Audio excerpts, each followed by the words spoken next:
You're watching Strange Reality, where we explore the strange, the hidden, and the unexplained mysteries of our world. What if I told you that one of the most documented exorcisms in modern history didn't happen in the Middle Ages, but in 1970s Germany?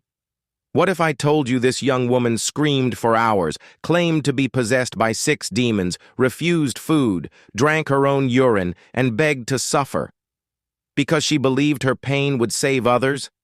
And what if I told you that after 67 exorcism sessions, she died weighing less than a child? This is the true story of Anneliese Michel. This story is not folklore. It's not a legend. It's not Hollywood. This is a real case, backed by audio recordings, medical records, court transcripts, and eyewitness testimony. A story that still divides doctors, priests, skeptics, and believers to this day. Was Anneliese Michel mentally ill, or was she genuinely possessed? Let's begin. Anneliese Michel was born on September 21, 1952, in Leibelfing, Bavaria, West Germany. She was raised in a strict Roman Catholic household. Her parents were deeply religious, disciplined, and devout. By all accounts, Anneliese was quiet, intelligent, obedient, and kind. No history of rebellion, no violent behavior, no fascination with the occult, until everything changed. At the age of 16, Anneliese began experiencing what doctors diagnosed as epileptic seizures. She would black out. Her body would convulse. She reported seeing dark faces, hearing voices, and smelling rotting flesh that no one else could detect.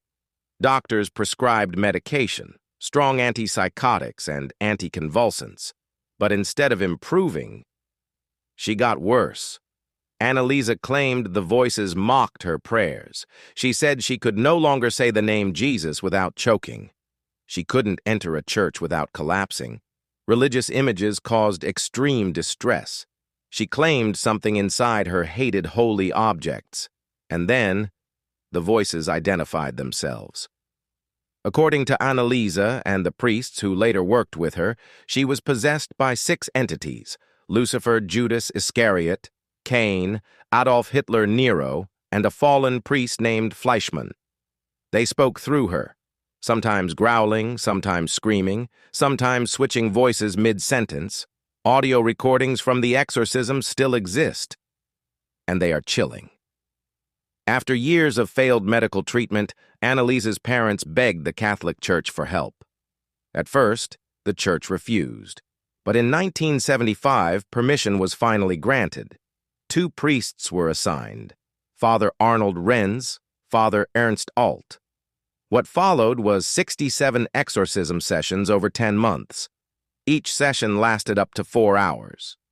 During the rituals, Anneliese spoke in voices not her own, screamed blasphemies, claimed she was burning in hell, threw herself to the ground repeatedly, broke her own knees from constant kneeling, refused food and water, bit her own flesh, drank urine and ate insects. She once knelt and prayed 600 times in a single night.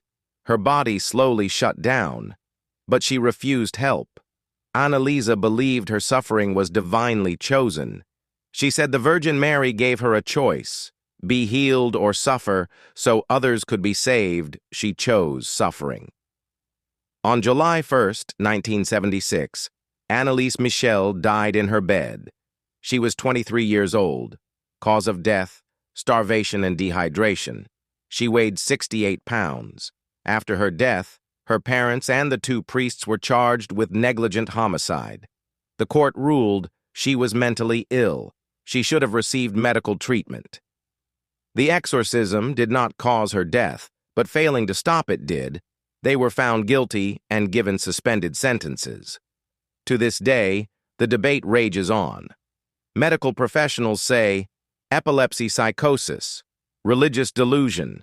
Believers say her reactions to sacred objects were real, the voices were distinct, the knowledge she displayed was unexplainable, and those recordings, they don't sound human. Anneliese Michel's case changed the Catholic Church forever. Exorcisms became more regulated. Psychological evaluations became mandatory, and her story inspired films like The Exorcism of Emily Rose. But the real story is far more disturbing. Was Anneliese Michel a victim of untreated mental illness? Or was she a battleground between the human soul and something far darker? Whatever you believe, one thing is certain. Her suffering was real. Her death was real. And her story still haunts the world. If this story sent chills down your spine, make sure to like this video. If you believe there's more to this case than science alone can explain, leave a comment below. I want to hear your thoughts. And if you want more true paranormal cases, real exorcisms, and unexplained mysteries, subscribe to the channel and turn on notifications.